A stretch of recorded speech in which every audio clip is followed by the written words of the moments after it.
What's going on, everybody? Welcome to episode 4 of the Nerd Enthusiast Wrestling Podcast. I am Chris Francesco. With me, as always, is Kyle Barone. What's going on, man? How are you? Not much, man. I'm doing good. How are you? Doing the best I can. Last week, we did the first part of our top 10 personal favorite wrestlers of all time. And this week, we get into the nitty-gritty here, and we go from 5 to 1. Obviously, last week we had some surprises in there. I'm sure nobody expected to hear me talk about Bret Hart in a glowing fashion, but I did. Obviously, Triple H was a lot higher or lower on my list.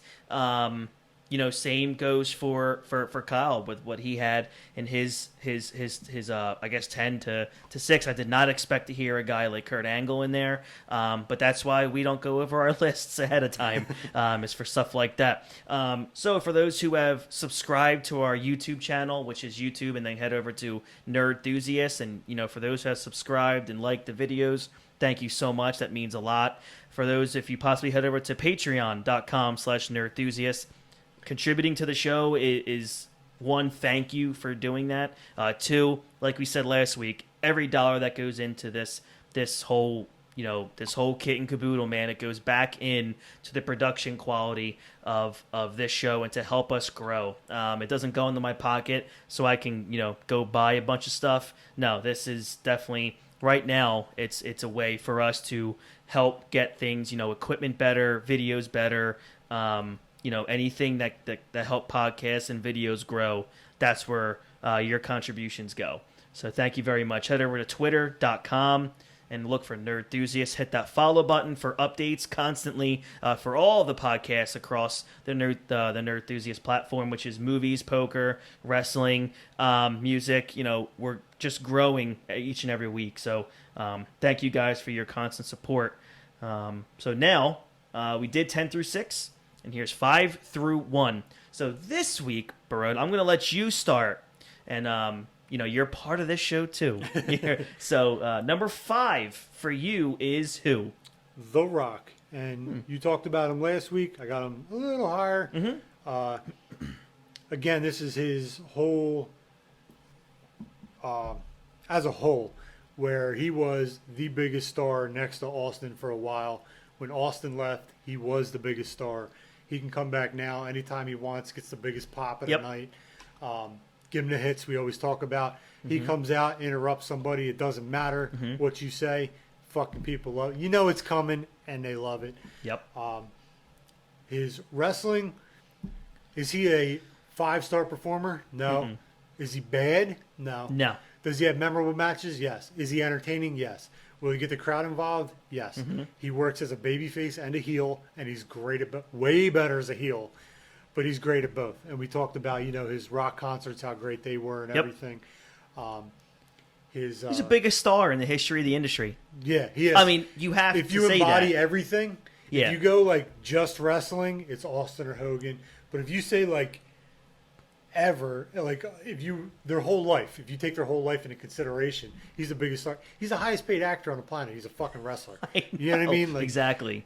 And he's across from Kevin Hart, who's a comedian, and these two are churning out classics every time they're on screen together. It's crazy because people sometimes, when you say he's the biggest star ever, go, oh, but what about Austin? What about Hogan? Look, the most popular of all time in the history is Hulk Hogan. Yeah. There's a difference between who the most popular is and who the biggest star is. Mm-hmm. There's no way you can argue that the biggest star in the history of pro wrestling is The Rock. Yeah. He came from wrestling. Mm-hmm. He went to go do movies, became a huge star, and then still came back to wrestling. So he's still in that bubble. Yeah. So you have to say he's the biggest star the company's ever produced. Mm-hmm. You have hands to. down the biggest star ever.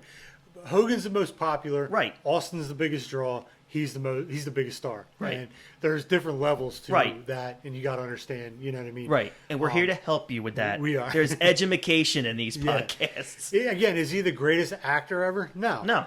But will you watch his movies when they're on? But for some reason, when he's on the top billing, it makes $1 billion. People come to see it. Yeah. No matter how good or bad the movie is. Yeah. People are there to... Hobbs and Shaw made $1 billion. How? I know. I have know. no clue. Fast 7 made $1 billion. Is it part because it's they have their niche audience, but The Rock's there. People want to see The Rock. He has like the #1 selling tequila.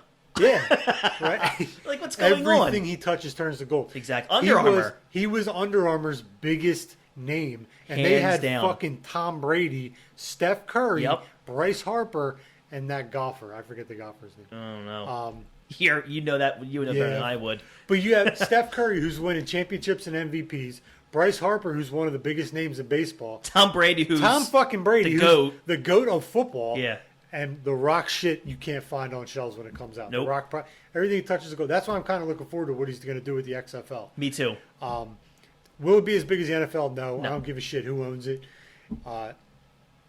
But he paid $15 million for something. And he's going to turn a profit. He definitely will turn a Yeah, profit. because he's also a football guy. He is. So he knows football. And I think Vince can't help himself with what he does. And the Exactly. XFL wasn't bad when it was on this year. I agree. Way better than the first time around. Yes. Wasn't bad. It's not the NFL.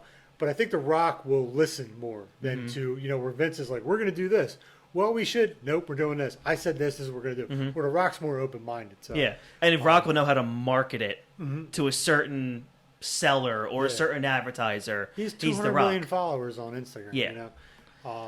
But anyway, back to wrestling. My favorite Rock match, you talked about both of them already. Oh, okay. WrestleMania 18 against Hogan. We've already covered why that's so great. WrestleMania 19 versus Austin. Was that their best match? No, I think 17 was their best WrestleMania match. But the ending of it, where he hits him with 3 rock bottoms, and then he talks to him, Yeah. and he pushes the ref like, fuck out of here. This is between us. Yeah. And no one knows what they said. Like, they'll say, he just told me he loved me. Yeah. But they talk way more than just, hey, thanks a lot. You could tell, yeah. He was telling Austin how much he appreciated him, how much he meant to him. It was that's probably the moment of that night, is that, like, little thing they have together. But since you already talked about those two, I'm pull sorry. another one. Well, 3. The Rock Triple H ladder match. Oh that my they God, I had. can't believe I forgot about that. So good. I'm so happy you brought Such that a up. great match. Yeah, SummerSlam early 98, on, Highway early to on Hell. in both their careers, where neither of them were top of the card, but you could see it was coming. How Yeah. good these guys were. I think that match almost like told the Madison Square Garden crowd, like, wow, The Rock he's coming. this is Yeah, that's a great point. All right, my number 5 is Sting. Like when I was growing up, I watched WCW for one reason. That was Sting. As much as I loved Hulk Hogan, I would turn on WCW on Saturday mornings for when they had those, Saturday morning events at Universal Studios, and all I cared about was Sting, and I would turn the TV off. I enjoyed the face paint, the energy that he had. I was a kid, so he was almost like, again, he was like a comic book character, which was really cool. He was kind of like the Warrior, but a way better wrestler. Yes. And a better talker. Yeah. But yeah, the face paint, the colorful outfits. And, people forget he's one of the most popular wrestlers, like, ever. He's won, like, 26 combined titles. I think there's even Ric Flair has even said that Sting might have actually held more world titles overall than him. Yeah. And people forget that. Obviously, we'll have to get the stats on that. But if you count everywhere he's been, including TNA, which is a wrestling organization, he held a lot of world titles. And then when you got into the Monday Night Wars, I just went ballistic for Crow Sting. I mean, I think I was even Crow Sting for Halloween like twice. That was the first time I got into Sting, was Crow Sting. Again, when I was young, I didn't know there was anything other than Hulk Hogan and WWF. And I remember a kid I went to school with loved WCW, and he was like, yeah, Sting. And I'm like, who the fuck is that? I had no clue who these guys were. Yeah. Like when Legion of Doom came over, I'm like, look at this new tag team. I had no clue who the Road Warriors were. So I saw Surfer Sting, but I just never watched WCW. But the Crow Sting drew me in. One, The Crow's a cool movie. I like that. Agreed. Movie. But yeah, the whole he just sat in the rafters for a year, and he was the most. He was so over. He The most didn't- intriguing storyline of 1997 was a dude that didn't get in the ring for a year. He didn't talk. He never know. threw a punch. I know. Credit to Hogan too. Yeah. Oh yeah. Yeah. But, yeah. The Sting. He's on my honorable mention because I never watched WCW. Understood. So. Yeah, so I just was a big fan of Sting, the Crows thing. I remember having Sting T-shirts all the time. Like I said, I was Sting for Halloween, I think once or twice, where I just bought the mask. I even went to like 3. My first ever wrestling event was a WCW house show at the Spectrum. No There was a shit. 4-way main event. I'll never forget this. There was a 4-way main event. It was Sting versus Flair versus Goldberg and Diamond Dallas Page. Holy It was a shit. fatal 4-way, and I think Sting won by count out. But it was, I don't know why. I don't remember anything else about that day, but I remember that fatal 4-way main event for There's some WCW. names in that match. I know. 4 Hall of Famers. Yeah. I mean, one guy's trash. I'm surprised all of them survived with Goldberg in that ring. But yeah, it was so much fun. And, you know, when Sting finally came to WWE, I was absolutely thrilled. I know he was like 56 years old at the time, but it sucks that he never came over, but I always understood his reasoning. And if you look back, it kind of makes sense because you don't know what maybe Vince would have done or not done with a Sting character. But it was just I was a huge fan of Sting, man. I think he's a very underrated superstar in the realm of pro wrestling. I think Sting not coming over made him bigger. It made the allure a little bit Yeah, bigger. It's like, 'cause it man, was- you want him more. As much as it would have been awesome to have him during the invasion, and to see him and Undertaker at WrestleMania as Crow Sting versus the Phenom, him not being there was like, God damn, what if Sting was here? What if I Sting know. was here? And like you said, does he come over and Vince give him a couple good spots and then bury him? Yeah. Or would we have gotten a top run from Sting? Never know. I agree, and I loved when he finally did come over. The him coming in at Survivor Series was a shock. Was awesome. I wish he had better music. The music was cool, but the crow sound spoiled it. It did. It really did. They could have done that a little better, where it was like, who the hell is this? And then his face comes across. Would have. Oh, that Yeah, would have the been Crow gave it away, and then apparently he had the most devastating kick to the gut in the history of pro wrestling, where Triple H was basically dead. Yeah. It was like manslaughter with a kick to the stomach. It's funny how that happens. Like, he kicks him and Triple H does nothing. And you look at Triple H's career, how many times he's kicked out of moves and this and that. Like, when Brock came back, and all he did was handshake Cena and pick him up, and Cena just lays there. Yeah. Like, dude, you've been bloody winning matches, but he just picked you up and you can't kick out of that, you know? But yeah, Sting coming in was awesome.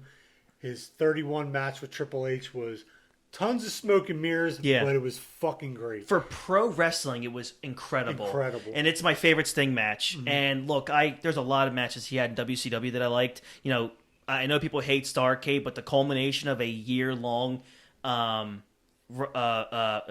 rivalry. Look, when I'm 11 years old, 12 years old, I don't understand that, you know, oh, Sting's not tan, or look, Sting doesn't look as big as he should. He was off for a year. What a bad match. I don't realize that until 20 years later. Yeah, when But you can go back and... but I ordered Starrcade. You know, my dad allowed me to get Starrcade. No shit. And my dad, who's a very, very frugal man, and, you know, allowing me, I asked him, I remember vividly saying, look, you know, this pay-per-view's coming. And I only got like the Big Four at that time. I went to my aunt's house to watch the Big Four, but I was, this is WCW. It was massive at the time. And I remember saying, you know, Dad, I really want to get this match. It's Hulk Hogan versus Sting, and I sold it very well for a 12-year-old. And, you know, I ordered the pay-per-view, and I had a Sting shirt, and I was so excited, and I loved it. He became world champion. It was a big moment for me. I don't care how maligned it might be these days, but I enjoyed it, and, you know, I followed Sting his whole career. My favorite Sting match is WrestleMania 31, because as much as a smoke and mirrors, and you're able to understand that at our age, at WrestleMania 31, it was so great. It had the NWO, DX, and so many turns. I don't care. As much as that match gets ripped, only people that take wrestling too goddamn serious will say, oh, Sting should have went over.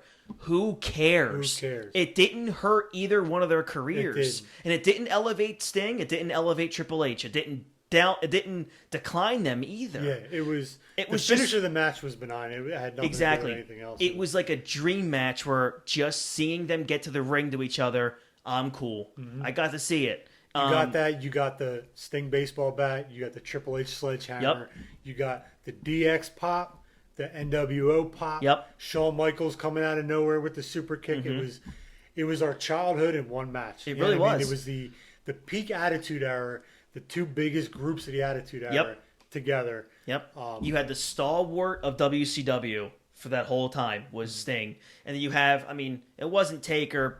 I guess when you look back, I kind of understand, but I kind of don't. But you still had Triple H, which was one of the main cogs during the Monday Night Wars. He was DX, and then he was a champion. Yeah. So it's a big, and he's one of the only guys left of that year that could work and could get Sting through a match. And you People had- forget Sting was like 56 years old. Yeah, at and that it was time. a decent match for being Yeah, that old until for sure. Seth Rollins killed him. But yeah, you had Sting was the biggest babyface of WCW. Yeah. Of the Attitude Era. Mm-hmm. Triple H was the biggest heel of WWF of the Attitude Era. Yeah. Now they're together. Fits And, well. Yeah. Exactly. I don't And care you know, how old they were. It was right. It's fucking. I'll watch that match today. I agree with you. I still would. And, you know, Ric Flair, people look at him, regard him as one of the greatest ever, if not the greatest, of in-ring.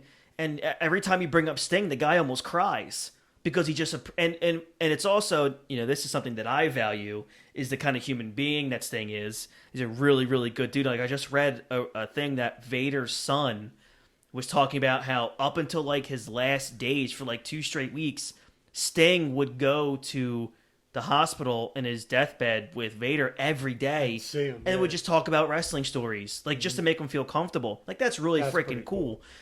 You know, people hate Hogan, and Flair always talked about how Hogan was like one of the only guys that would come see me. Like that's really cool. Yeah. So yeah, Sting is my number 5. Who is your number 4? My number 4 is the immortal Hulk Hogan. He's 4 on your list? I, Oh my it was either, God. and you know what? I guess this is because with age. That makes sense. As a kid, he's clear cut number 1. Growing up, he was probably always 1 or 2. But yeah, like you said, this list is different. You know, Yeah. Hulk Hogan is, and the other 3, I'll explain why. You'll I understand. why. But I'm just stunned that Yeah, he's it's- 4. Yeah, my top 4 are interchangeable. You know, I always say that to people. I mean, my list, it's not interchangeable, Yeah, but my yours top I can 4 see. Yeah. So Hulk Hogan's number 4. He was my favorite as a kid. Mm-hmm.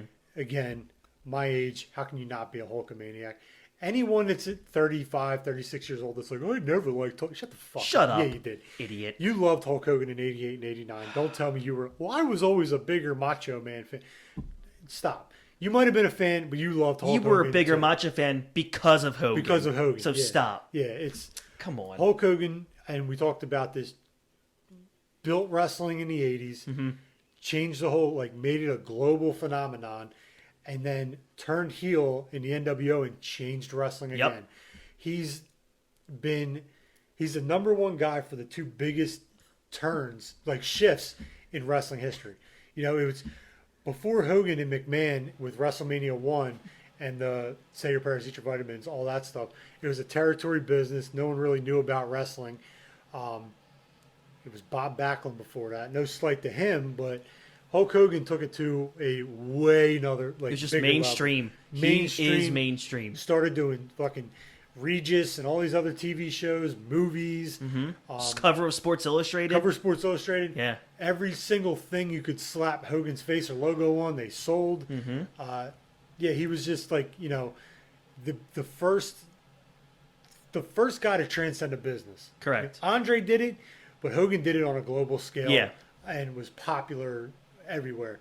So, how do you not love the theme song? Real Americans, Oh, it's great. incredible. It still gets you like going when you know he's 60, he's coming out in jeans and Jordans, and you hear that song, you're like, fuck yeah! When we Hulk heard that Hogan's- at WrestleMania 35, I was was- like, I almost cried. yeah, I was like, this is great. Yeah. You know, it's We didn't get Taker, but we got we got Hulk Hogan, Real American. Yeah, and I'm in for that. Yes. I think that's no, I heard it as a kid when I house shows and stuff, but yeah, like it's fucking Hulk Hogan. That's Yeah. all you really got to say. And we'll dive into it in our next Hogan show, but he is, to this day, still the only pro wrestler to be the number 1 heel and the number 1 babyface, and like break records in like ratings, pay-per-views, merchandise. Yeah. It's incredible. There's been guys like The Rock was the best heel in the company, the best babyface in the company at one time, but Hogan did it like for two different companies. Right. And it was such a fucking hard turn. Yep. Like he's like this all-American, American flag waving, patriot, baby face, kissing babies and that, like everyone loves, to this is the new world order of wrestling.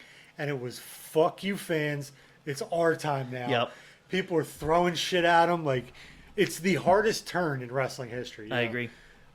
So yeah, that's my number 4 is Hogan. My favorite match with him, God, there's a lot for There's- you especially. WrestleMania 5 against Savage, just because that, like I said, that was It's your earliest memory, right? it's my peak of wrestling interest as a kid. Mm-hmm. Like kid wrestling, that was WrestleMania 5 was, and like I said, I had WrestleMania 5 and Survivor Series 89 on VHS. So and sick. I watched the fuck out of those two. But yeah, the whole like leading up to WrestleMania 5 with turning to Liz and everything, that's my favorite Hogan match. The Rock at 18, Mm-hmm. I love that match for everything we talked about, and I also like the WrestleMania 6 match against Warrior. Yeah. Warrior couldn't work, and Hogan pulled a fucking classic. For those out. who thought Hogan couldn't work either. Warrior Yeah. or Hogan pulled it out of him, and he told a story where 5 minutes in, Warrior's like, "Let's go home," and he's like, "Hogan's like, no, wait." No. You hear that Just- crowd? We yeah, ain't going home. We ain't going home. Yeah. Yeah, we're 2 minutes into this match, like, and you want to stop because he didn't know what he was. Warrior was 30; he was still a kid. Hogan Yeah. knew. Hogan's a ring general. I heard this a lot on Dean's episode, which I thought was a great terminology for certain guys. Hogan was a ring general. When he gets in that ring, he commands the crowd. Yep, agreed. He has the whole crowd in the palm of his hands, and you saw it in NWO where he had him in the palm of his hands as a heel too. Mm-hmm. So those two were probably my favorite with The Rock at 18. So yeah, those are my favorite Hogan matches. So my number was this 4? My number 4 is Randy Orton. So again, God, a month ago Orton wouldn't have been on my top 10. You would have been definitely an honorable mention. So for me, I look at Randy Orton and I look at a totality of a career up to this point where the guy comes in 2002. Yes, he's been in this industry since 2002. I was in high school. Like we were in high school. I was in high school. I was a freshman in high I school. was a senior. I graduated in 2002. And Yeah. He starts when he started wrestling. Right. And I look at him now, 18 years later, he's a 14 time champion, and literally is the number one guy in the industry at 40. He's the most talked about, one of the most talked about guys right now. And he's a And troll on social media. He's great on He's social- so good. That picture of Brian from Family Guy with the teeth, when the baby. Yeah. Great to with see you Roman. back, big dog. Oh, that was fucking phenomenal. So I look at Orton, man, and I'll tell you, look, he comes from Evolution. He becomes a star, world champion, the youngest of all time at the time. he still is too, isn't he? Is Orton still the was youngest? He 24. I might don't be the think youngest of anyone's- all time. You're right. And then he becomes the biggest heel in the company for a good stretch. And in real life. 'Cause Yes. apparently he was a handful. Yeah, and that's a headache. good word for that. Yeah. Yeah. He was like the reality era Shawn Michaels. Yeah. So you and then you go into creating legacy, which at the time was huge. You had a second generation star in Cody Rhodes, and a third generation guy in Ted DiBiase Jr. Ted DiBiase Jr. He hasn't turned out to be too good of a dude in real Yeah, life. apparently recently too with the allegedly allegations. Yes. But at the time, great look, Yeah. great pedigree, and he was a good worker too. For sure. And they had matches with DX, like led with Randy Orton, and I just look at Orton and I stand by this. I know I catch heat for this every time. I think he's the greatest heel of all time. I really do, and I think it stretches in the fact of he's a heel in real life, and I just feel like he embodied that, and no pun intended, like that venomous, like just piece of crap heel where you always wanted to see Orton on the card because you wanted to see him get his ass kicked. Yeah. And he was just so good. I mean, when he punted Vince, when he punted Stephanie, when he kissed Stephanie, Oh when my Triple God. H was handcuffed to the yes, ropes. it's just so good. And the only other heel that comes close to him would be, to me, two guys. yes, Hogan's the greatest heel, but he was also cheered as a heel. Yeah. It's hard for me to say he's the greatest heel of all time. In the business, Hogan was the number one heel for a long time, but people still loved the NWO. They loved Hulk Hogan. For so long as a heel, I never heard anyone cheer for Randy Orton. Like, people just hated him. Right. And I look at, Triple H, Jericho is a legendary heel. I think Randy Orton, for his character, for what he was able to accomplish as a heel, might be the best ever. And it's the guy, 18 years in, for about a decade now, he's been a Hall of Famer. Mm-hmm. Like, that's how good of a career he's had. I put Randy Orton at number 4. What he's doing now is incredible. One of the best finishers of all time, too. It has to be Everyone, top 2 or 3. It's a Diamond Cutter ripoff, but he does it 10 times better than DDP. Absolutely. It's way smoother. Mm-hmm. It became an internet meme in the age of, when people don't watch wrestling. Mm-hmm. The out of nowhere Yep. memes and videos and stuff were fucking great. Yeah. They turned it into a T-shirt. An out of nowhere T-shirt, which is awesome. So good. So my favorite Randy Orton match. Whew, this is really difficult for me. I loved, like you said, his match at the Rumble with... Oh, not the Rumble. Was that the Rumble with Mick Foley? Backlash. Backlash, I'm sorry. The Backlash match against Mick Foley. I'm going to have to say his WrestleMania match with Undertaker. I know he didn't win, but that was a great storyline. That was the first time people thought, The Undertaker was going to lose. He was close, yeah. Because he was on that Legend Killer thing, and again, who was a bigger legend than The Undertaker at the time. And that was also the time they first started, really pushing the streak. Mm-hmm. Can Randy Orton end the streak and the legend of The Undertaker. So that was an imperative part of Taker's WrestleMania career, too. Right. Is he going to win? Because he's a young dude. It made sense to put him over. But it made even bigger sense to keep the streak going. But I agree. So for the only match that would come close to that for me is a match that people don't talk about, but they talk about the finish.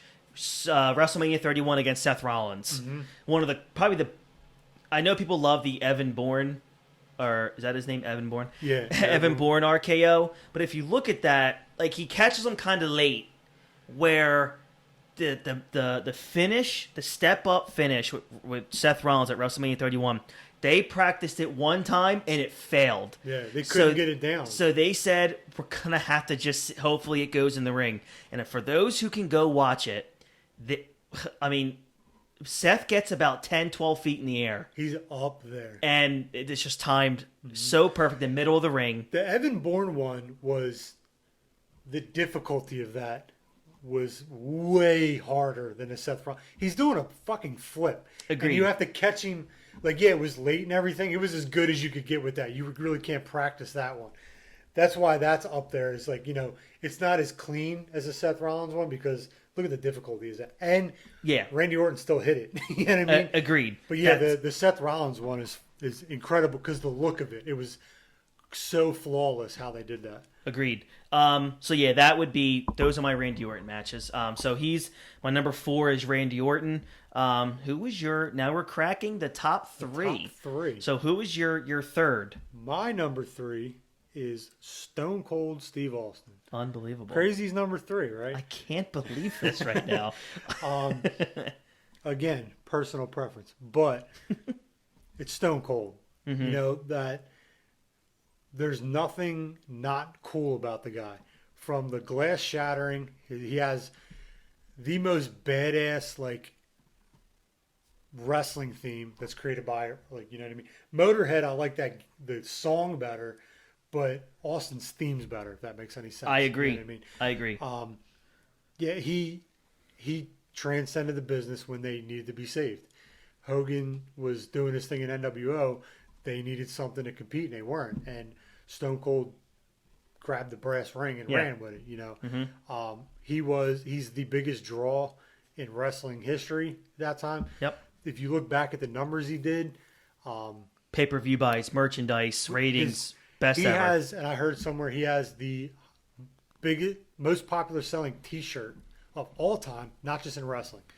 Name a shirt that Austin 316 Name a shirt that sold more than that ever. You can't. No. It's because everything else has changed. If you watch Raw today, you still see them. Yeah. It was 20 some years ago when it came out with that. The only shirt that might rival that is the NWO T-shirt. NWO, Hulkamania maybe. Oh, the yellow Hulkamania. one. Yeah. True. I remember Kevin Nash said in a podcast, he was like, he went to Sturgis for the bike rally. He's That's like, right. there's Hell's Angels here. You know what I mean? It's like, this is a motorcycle rally, and there's Austin and NWO shirts at Sturgis. Yes. You know what I mean? Like, that shows how popular you would never see, like, Sturgis in '89, people with Macho Man and fucking Hogan shirts on, you know? Mm-hmm. But Austin and NWO were cool to wear. You know, I still got them. I have 3 yeah. Austin shirts. 2 of them same. beat the shit. But yeah, his rivalry with Vince is the greatest rivalry of all time. Agreed. In my opinion, I agree. Are there better? Yeah, Shawn and Brett was a better in-ring wrestler, but it was Austin versus McMahon, and it was clear worker and boss.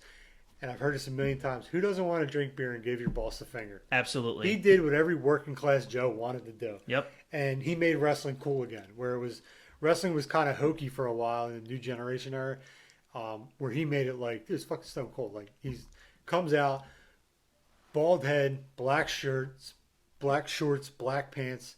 He's basic, but he's the everyday guy. And he's out there kicking people's asses, stomping mud holes, you know. He got what over? Like how Dean said, he got a fucking word over. Yep. How annoying is it? My wife thinks it's the most annoying thing in the world, and I fucking love it every time. I love it. Every time I watch old Stone Cold shit, and it's what? She's like, God, it's so annoying. I'm like, it's supposed to be. And I love when current wrestlers complain about it. Yeah. It's like, that's because you have to get to that level. Yeah. The guy hasn't wrestled in 20 years, but yet people still say what when you're talking. And your promo's so boring, and your pacing so off that you're giving them that pause to go, what? Yeah. And you're not picking up on it to start talking like I've heard Triple H, I think, did it, or Stephanie, someone did it where they were getting whatted. So they stopped pausing and they started cutting a promo where it's just sentences. So Good. it stopped the crowd. Yeah. Like wrestlers can't figure that out to stop talking like this and giving them that opportunity, you know? Right. But yeah, it's Stone Cold's great. He's a name everyone knows. Again, he transcended the business. Like, he was the next Hogan. Yeah. Agreed. So, What's your favorite Austin match? my favorite Austin match, we talked about a couple of them earlier, is probably WrestleMania 17 against The Rock. Mm-hmm. It's outside of the turn at the end, which in hindsight was a bad idea. Right. But it's a great match. As a fan at that time watching it, It's a shock, too. it was like the Super Bowl back then, man. Then the shock at the end, it's like, oh my God. He's shaking Vince's hand. Yeah. You know, that's probably my favorite Austin match. And another one, which is kind of weird, but it's one of my favorite watches, is the Royal Rumble 2001. Oh, great. That he wins. It's Yeah. my favorite Rumble. Mm-hmm. He wins it, and at the end, when him and Rock are in different corners staring at each other, and Austin has this look on his face with the blood all over, it's so fucking cool. And they slowly stand up, and you hear the crowd like, here we go again. You know, like, I think that's just it's a great Rumble. It's a great moment. It's my second favorite Rumble of all time because of that. One. That in 2007 when Michaels and Taker have a 12-minute 5-star match at the end of a Royal Rumble. That's a great one. Yeah, too. that would be. But yeah, that, oh my God, that Austin. We did a watch along of the Royal Rumble 2001. You can find in the archives in our podcast. They had a hardcore match in the middle of the Royal Rumble. Yes, yeah, that was a great Rumble. Kane tears through everybody. Fucking Honky Tonk Man's there. Drew Carey, like, that's a great, entertaining watch. Mm-hmm. That's great. So my number 3, Stone Cold Steve Austin. I knew sooner or later we were going to hit this, where we each had for about 10 years straight, man. If you would have asked me, boom, number 1, we got that. Who's number 2? I would have said Stone Cold Steve Austin. But that's changed over the last couple of years, and obviously you guys will hear that for my number 2. But for me, Austin, man, when Shawn Michaels left for, which I thought was forever in 1998, the logical thing for me to do would have been probably to hate Steve Austin because he beat Michaels. But I was just like, I don't know how as a 13-year-old can I hate Stone Cold Steve Austin? Even when he beats your guy. I know. It's you're like fuck Michaels up, but this guy's cool. This guy's cool as shit. I mean, God, he wanted to fight Mike Tyson. Right. obviously, Which, if that really happened. That's another great story, which I always talk about, where Austin says Vince came to him and he was like, so how do you feel about a real fight with Mike Tyson? I don't feel good about it. And Austin was like, are you fucking nuts? He's like, no. He's like, I'll go out there and play the toughest motherfucker. But no, that would have lasted about 12 seconds. Yeah, maybe 12 seconds. Maybe 12. I mean, I remember my favorite story about Stone Cold is where they were talking on Bruce and Conrad's podcast of how much Austin 316 t-shirts sold. And in like 1998, I think I actually found this online and I sent it to Barone, that in 1998, so you have like Austin's contract, which was about $1 million. That was the WWF contract, because there was a certain point where like by 1999, like $1 million wrestler a year was the plateau for pro wrestlers, because they get so much in the back end. I think it was like him, Taker, Triple H, and Rock. And Rock. And that was like about and that was it. And like Triple H was like that last guy. Later on he got that. Where in 1998 alone, just off the Austin 316 t-shirt from royalties, Stone Cold made $17 million. That's insane. Just from that t-shirt. This isn't counting pay-per-view payoffs, other merchandise payoffs, and everything else they had his fucking logo right on. So like, and I remember that was being brought up to Bruce, and who doesn't talk money, but Conrad said north of like 15 or north of 10, and Bruce was like, oh, it was north of 10.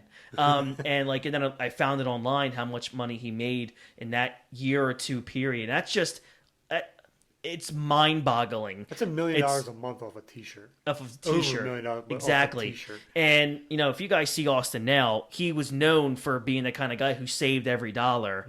Mm-hmm. He hasn't wrestled in 17 years, and he can, live happily ever after, forever. He has had a bunch of box office smash hits. Oh, The Condemned. Oscar. I like that movie. I like that movie a lot. It's a good movie. Yeah, it's actually really good. If it was the same movie, same content, produced differently with a different actor, it would have been way bigger than what it was. But I think a lot of people looked at it as, oh, it's Stone Cold's movie. Yeah, but it's a good movie. It's I like not it. a bad I like movie it. at all. It's really good. It's a great concept too. I like the concept of the movie. Yeah, that should be in today's world. So yeah, I mean, what do you say about Austin, man? It's 17 years since his last match, and people still hope every single year we're going to hear the glass shatter and he's going to wrestle a match. I don't ever want him to wrestle again. The guy's 55 years old. He doesn't need it, obviously. I'll take a stunner every couple years. I'll take a stunner every couple years. Awesome. A promo on Raw. I'll take it. The promo we cut on Raw, what was it, 2 years ago? Where they had the reunion show. Yeah. He was the last one to come out, and he basically thanked the fans for 5 minutes. That was last year. So good. Yeah. It was so good. Yeah. So yeah, to this day, I will randomly just wake up a day and be like, I want to watch this Austin match. And I do it. So my favorite Stone Cold Steve Austin match is probably a match that not a lot of people know. This was maybe 6-7 months ago, and sometimes I'll tweet. I'll text Kyle and I'll be like, "Hey man, you want an unknown gem?" And I'll be like, "Go to Backlash 2002, Undertaker versus Stone Cold.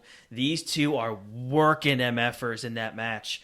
And Backlash 2002 is my favorite Stone Cold match against the Undertaker, because boy, there are certain times in that match where Austin is hilarious, as a heel, working as a heel in that match.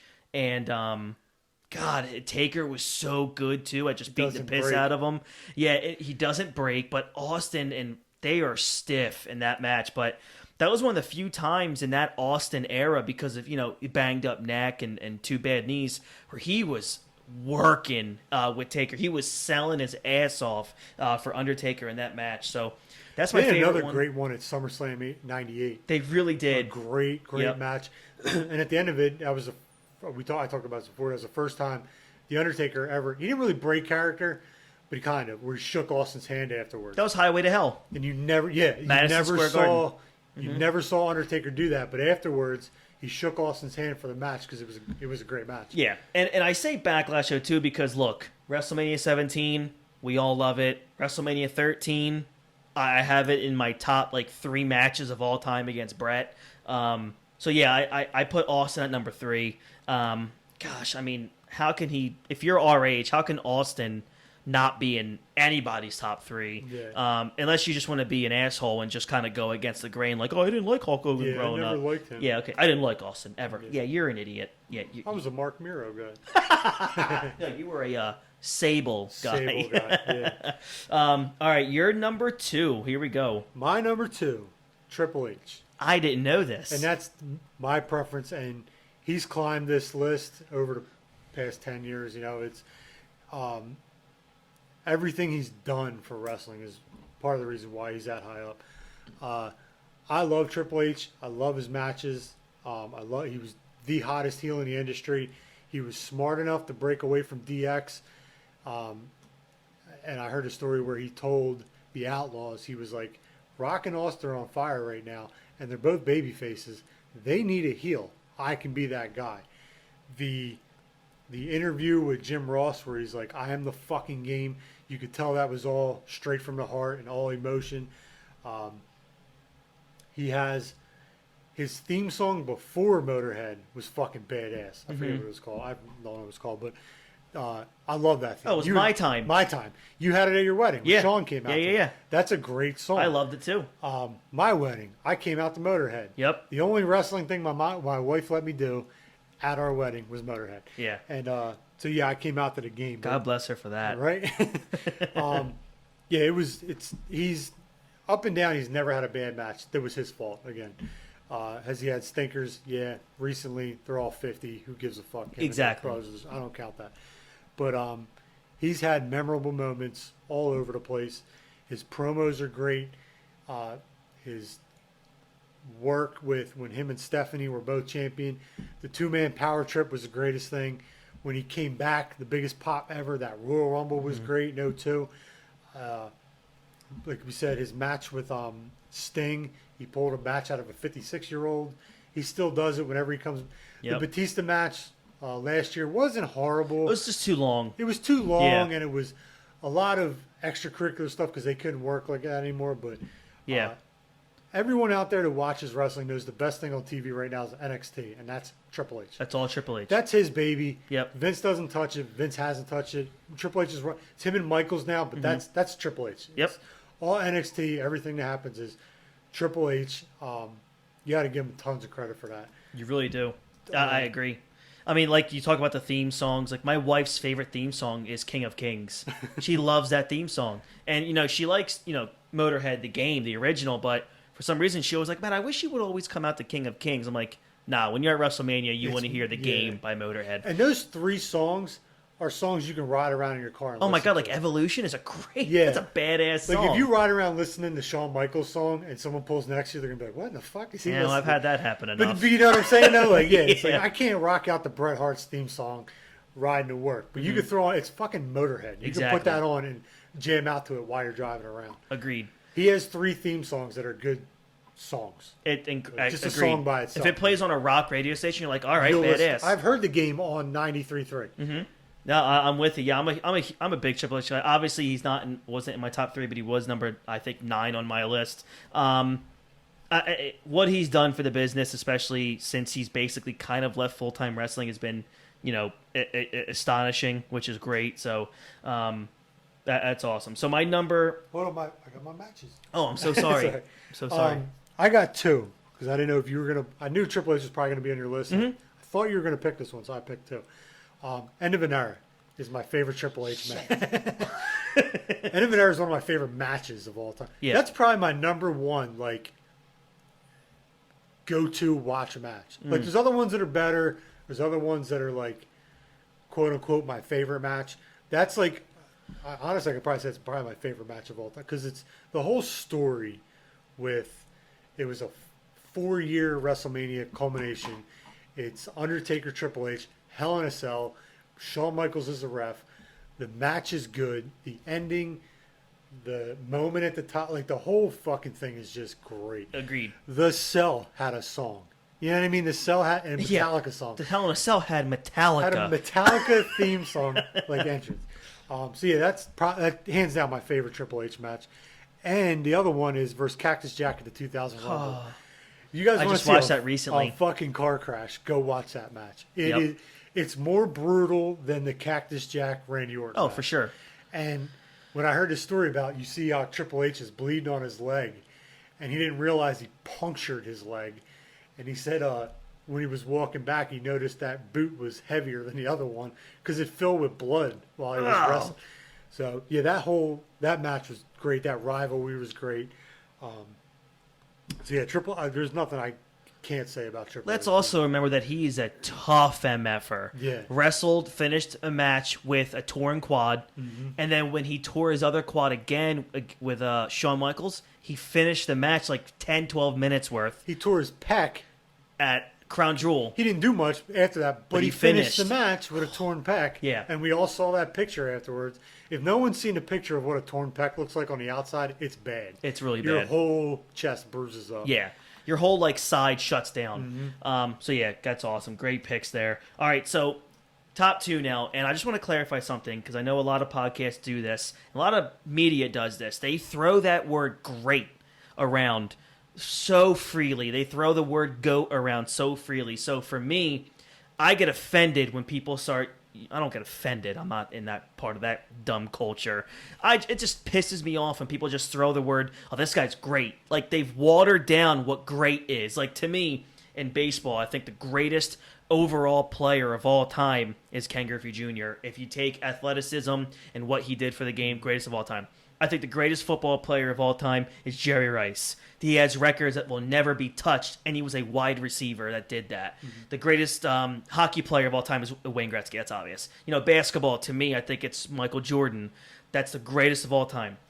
And And there's difference too, where I've talked about this with people, where the greatest of all time, Michael Jordan. LeBron James is a better basketball player. right. Jordan's the greatest of all time. Peyton Manning's a better quarterback. Tom Brady's the greatest quarterback of all time. Yep. Yeah, there's more in it than just like.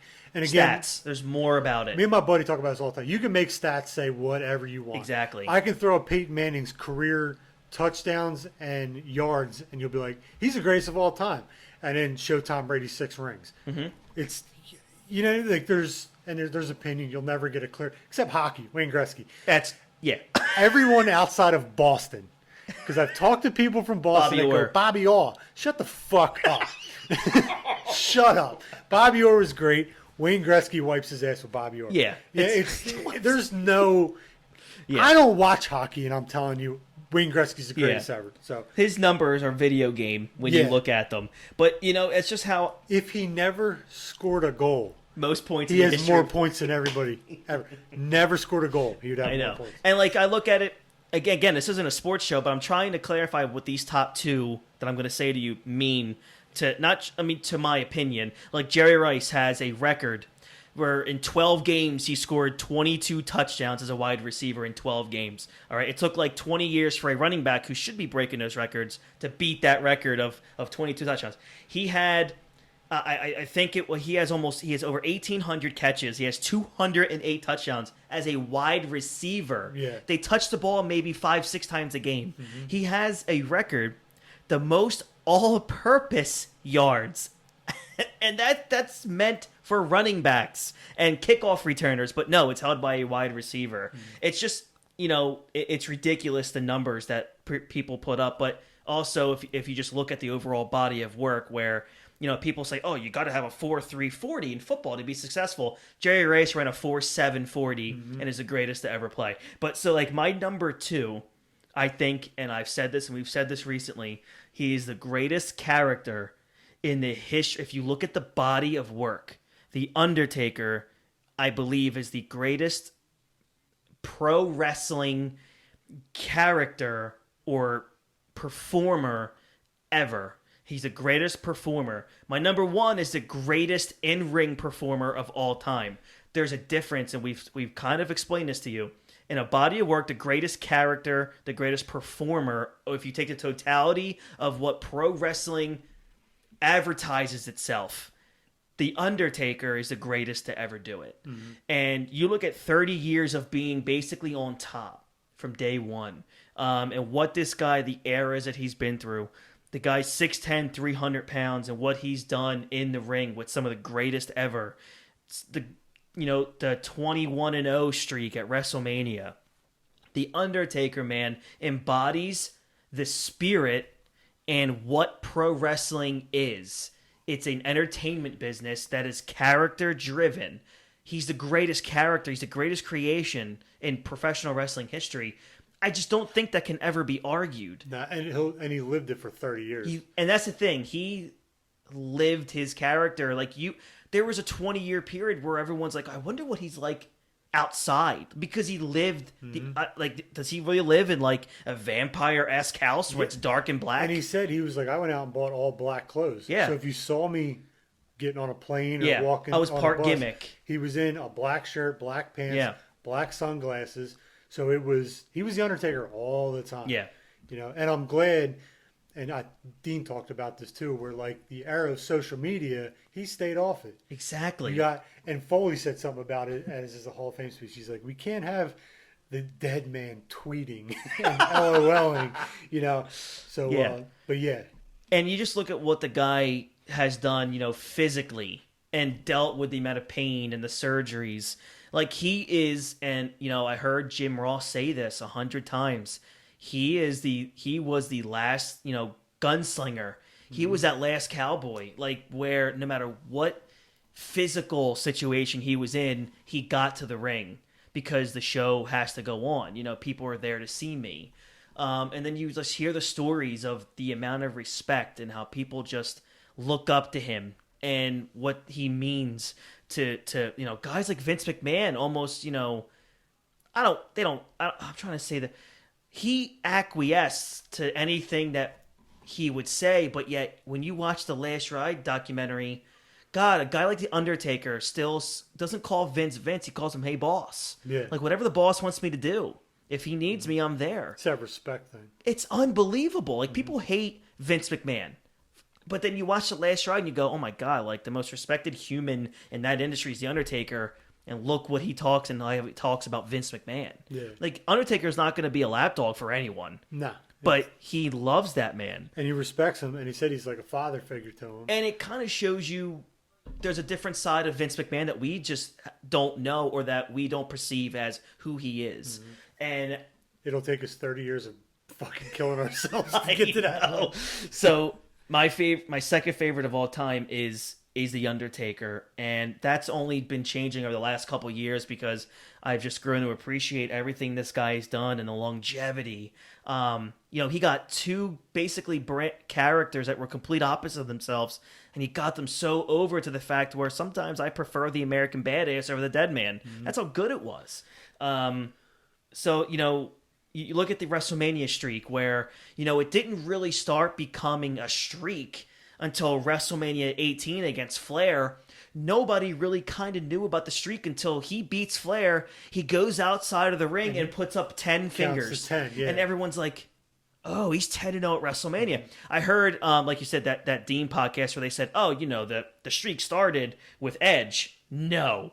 Then when people recognized that streak when he became 10-0 because he now showed people you better start paying attention. Well, what's crazy too about the whole streak is it happened organically. Right. Like it wasn't like he came in, he beat Snuka, and Vince was like, what would be great?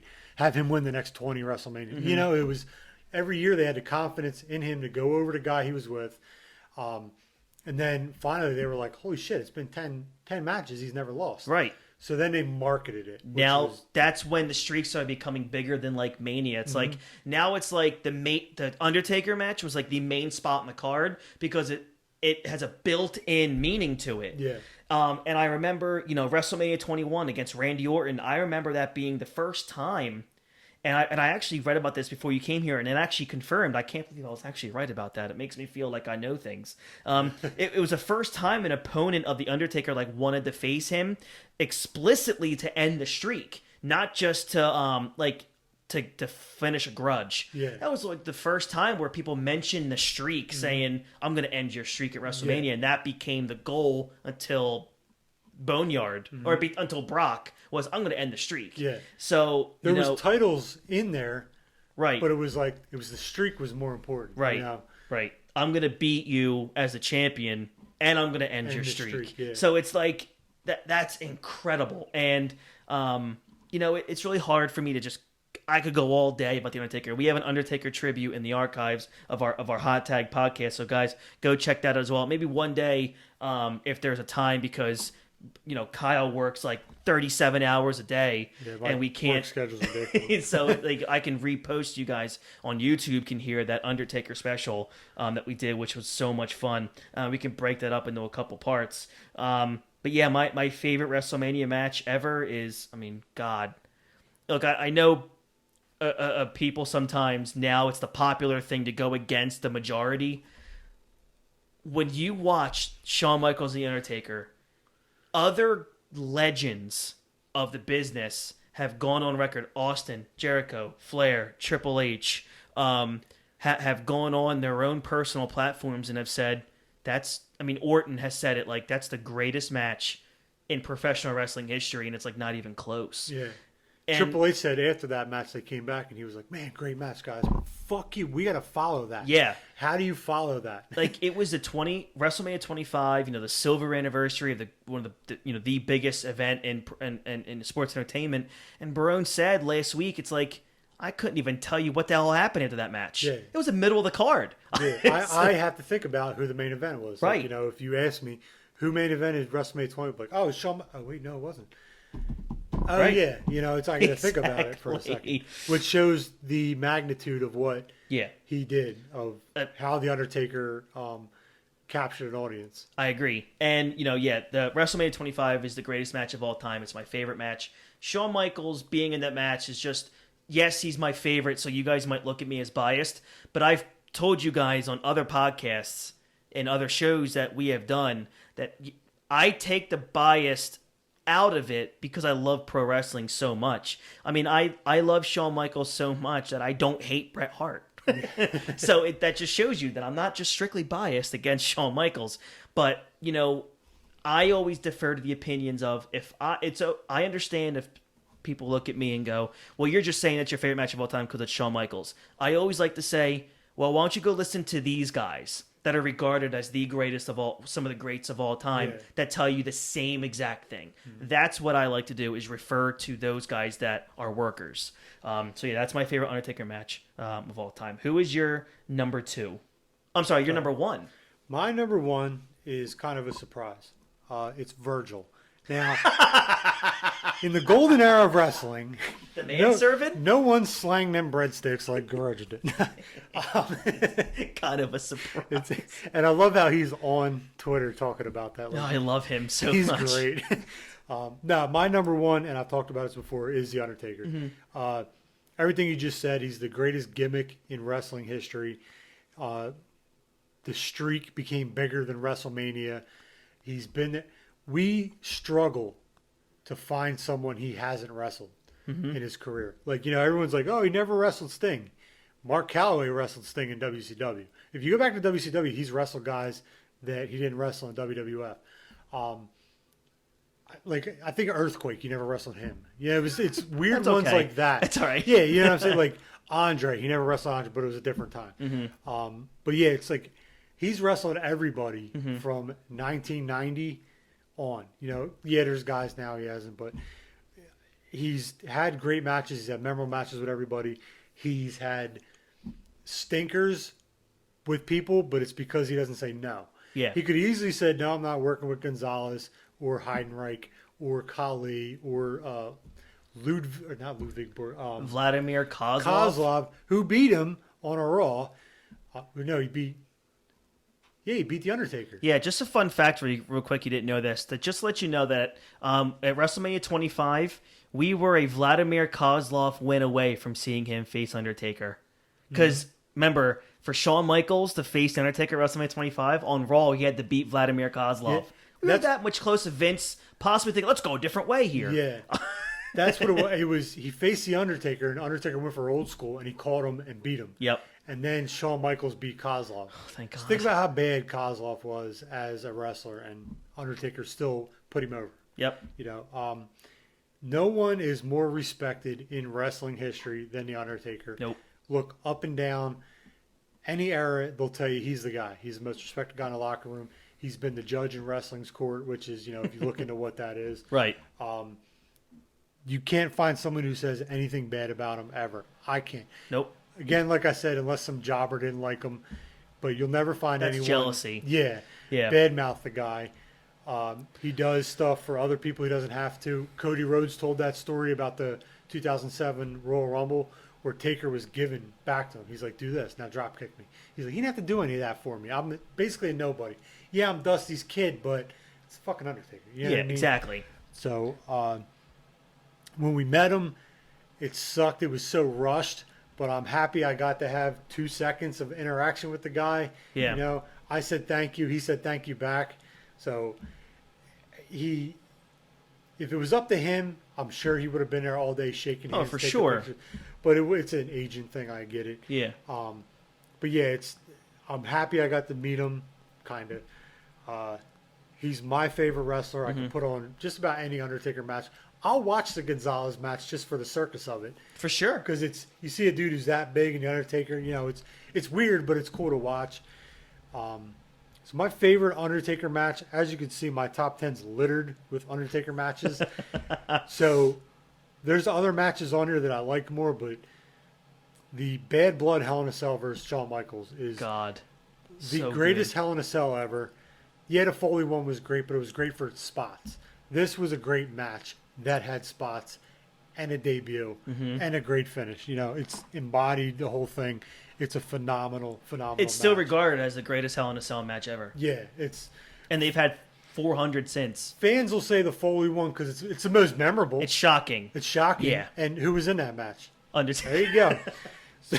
End of an era is a Hell in a Cell, right? Who was in it? Brock. Who was in it? Orton. Who was in it? You know, it's the Undertaker's match. You know? Yep, it is. That one is my favorite one. I got a bunch on it, not a bunch, but the Royal Rumble 2007 you talked about, him and Shawn Michaels had a match at the end of the match, you know, and right there they were like, we got to put these guys together. Yes. You know, It took 2 years, but it worked. but it worked. And then they had two of the greatest matches in wrestling Yeah. history. 25 and 26 were great. If you look at Undertaker's, the end of his career from WrestleMania 23 to 30, he had some of his best matches. It's incredible. He tore the house down with Batista. He had a phenomenal match with Edge. Then he had 4 in a row that were just stole the show. Yep. Shawn Michaels, Triple H, which was the end of his full-time career, where he got stretchered out, which at the end of a match started to build for the next year's match. And then they had the end of an era, which is, you know, we talked about that. 29 when Punk wasn't bad. Phenomenal story behind it. Yep. It was all Punk. Yep. But that was a great fucking story with that match. And 30, the biggest shock in wrestling history, Absolutely. is the match wasn't great because he was knocked out 80% of it. But that 1, 2, 3, you'll never Oh hear my a bigger. God. I'll never forget where I was, Yep. what we were doing. You'll never get a bigger Yep. out of a crowd in history. Yep. You know, unless someone dies, you know, it's, you know what I'm saying? Like the Yeah. shock won't Yes. be ever as big as that. 'Cause Right. no one saw it coming. Yeah. And the Boneyard match. I fucking love it. I've watched that match 10 times It's already. so have I. My wife liked it. She was Yep. like, that was cool as shit. Morgan loved it. I was Loved just telling it. a dude last night at work about it. He said something like, The Undertaker's done, right? And I was like, yeah, his last match. I was like, they were able to film it like a movie. So he wasn't dead tired. Like they could do a couple minutes, cut, take your break, get your breath back, you know. But that's a great story, a great match, a great ending of him riding out on a motorcycle, quote unquote, riding off into the sunset. Yeah. Even though you saw the picture I Oh, sent you yeah. today, This where guy. someone said, "Are you done yet?" And he was like, "I'm retired. They don't have any plans for me as of yet." And it's like, motherfucker, like, how many times are you gonna toy with my heartstrings? You know, but yeah, the Undertaker's my favorite. Yeah. favorite of all time. All right, so my number one is obvious. It's Shawn Michaels, but I'm going to go at it like a little bit of a different way here. So here it is. And again, we talked about Dean a couple times. They did this show. I mean, I know it looks like we're piggybacking, but we've actually been trying to do this show for about 6 to 8 months. But we just other things came up to where like let's just do this, let's do that based on timing, what pay-per-views were kind of coming up, stuff like that. I can't tell you how many times it's like, "Yo, come over, we'll do this show." I'll get here, and he'll be like, "How about we do?" Yeah, I'm like, yeah. "Fuck it, let's do it." Yeah. So Shawn Michaels to me, and We again, have no organization over here. no, we don't. We got to fly off the cuff here. We're pre-scripted WWE. Yeah. I think the greatest in-ring performer of all time, hands down, is Shawn Michaels. So we talked about my buddy Dean's podcast where they did a top 10, and they kind of made me mad, and I'm gonna prove it. I'm gonna prove to you why it's wrong. Dean said that he thought that the first run of Shawn Michaels was way better than Shawn Michaels' second run. Now let me just say that his first run, yes, he had a Hall of Fame career up until 1998, and he was the best in-ring performer of that era. But I want you to go back to that era and tell me the performers that were in the WWF at that time compared to his second run. Mm-hmm. The roster was 25% as talented as from 2002 to 2010. Mm-hmm. Shawn Michaels was just a world-class performer in an era that there wasn't anyone like him. He was ahead of his time. It was him and Brett. Basically. And Perfect. And Perfect was on his way out. Right. And Brett was like 8 years older. Yeah. So let me just now go into 2002 now when he comes back as a 38-year-old. Okay. Now here's where this is where I become kind of an asshole. And because this stuff burns me up. 2002, Shawn Michaels comes back, has the absolute classic with Triple H at SummerSlam, his first pro wrestling match in 5 years. Then he goes and wins the world title at the first ever Elimination Chamber. Then has a 3 Stages of Hell match, losing the title to Triple H. And then now, I'm going to now run off from WrestleMania 19 through 26, the matches that he had at WrestleMania. Ready? 19, classic with Jericho. 20, the greatest triple threat of all time. One of the best WrestleMania main events ever, with main eventing against Triple H and Chris Benoit at Madison Square Garden. 21, classic against Kurt Angle. 22, got the greatest match of the Vince McMahon of all time. Mm-hmm. 23, main eventing Ford Field against John Cena. 24, retiring Ric Flair. 25, Undertaker. 26, Undertaker. So if that doesn't tell you that his second run was better than his first, yeah. I think I love you, Dean, but you're delusional. Like, there's delusion there. And he's my favorite pro wrestler of all time, and I will gladly tell you if one era was better than the next. Shawn Michaels had 2 Hall of Fame careers. His second run, he was main eventing almost like every pay-per-view for 5 years against different guys. Yeah. He put over Carlitos, the Shelton Benjamins. My God, he got Chris Masters over. Mm-hmm. He, another one I'm trying to think of. He went up against the Khali's. He went up against the Mr. Kennedys. And then he had just classic rivalries with Triple H. And he had a good match with Batista, too. God, he had a great match with Batista. A couple of them, actually. He had a great match when Batista literally was green as grass in Evolution in 03 Armageddon. God, I remember these. Armageddon 03. And then he had a great match where Jericho was a special guest referee against Batista after he retired. I think it was Backlash 08 because he had just retired Ric Flair. And so Batista got pissed. But you just look at the matches that he had, the programs that he had. I mean, God, when Eddie Guerrero died, Rey Mysterio requested that on that night on Raw, he wanted to work with Shawn Michaels. So I look at the second run. So the second run, when you look at the NXT roster today, that was the heart of all their ages, was the second run of Michaels. When you go talk to a guy like Adam Cole, Johnny Gargano, Tommaso Ciampa, and you ask them, or Finn Balor, they want to be on NXT because they get to work with Shawn Michaels. Mm-hmm. And Ciampa's already said, if they take me away from NXT, I'm going to retire. Because I want to be with Triple H, I want to be with Shawn Michaels. I want him on the main roster so bad, too. Me too. He's doing his thing down there, so. I know. And I love him for that. And to me, I look at Shawn Michaels as the greatest in-ring performer of all time, and he's basically what Hulk Hogan was to the 90s generation, where people get into wrestling now to be what Shawn Michaels was. Yeah. And when someone says to me, well, he's, you're not right, he's not the greatest in-ring guy of all time, again, this is where I distance myself and go, ask Ric Flair, ask Stone Cold Steve Austin, ask The Undertaker. Mm-hmm. The Undertaker said, I don't care what anybody says. That boy can work, Yeah. and he's the best I've ever been in the ring with, hands down. Triple H wrestles a guy for the first time in 5 years and goes, "I just wrestled 45 minutes with him, and we didn't go over one spot."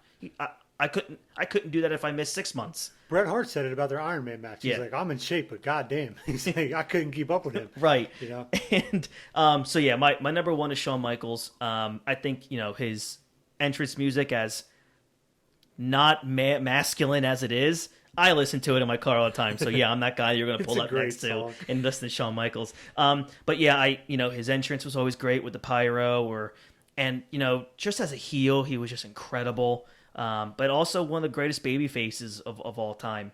But my favorite Shawn Michaels match is definitely going to be WrestleMania 25, and then I go to the Hell in a Cell in 97 would be next.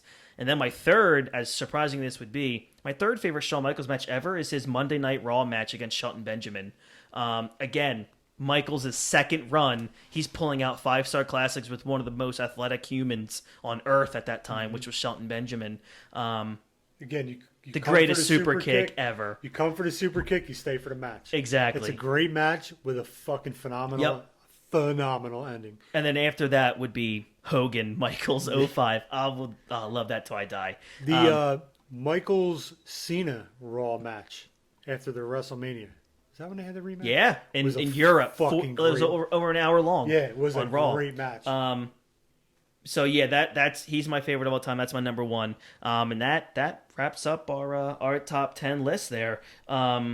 So before we get out of here, I just want to let you guys know a few things. Head over to YouTube and look up Nerd Enthusiast. Hit that subscribe button, and any video you guys watch or listen to, hit that like button. That like button really means a lot to any content creator on YouTube. So definitely check that out. Head over to Twitter and follow at Nerd Enthusiast. And then, of course, most importantly, head over to patreon.com/nerdenthusiast.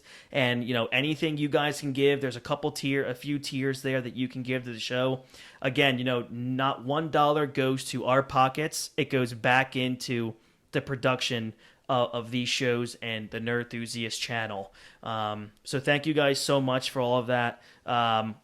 Next week, what are you thinking about doing next week? I think maybe we can finally do SummerSlam 2005. I was thinking that too. So we've been talking about that for a while. We kind of, we no organization over here. Yeah, so exactly. We're like, all right, we're doing this week. All right, sweet. Yeah, how about we do this?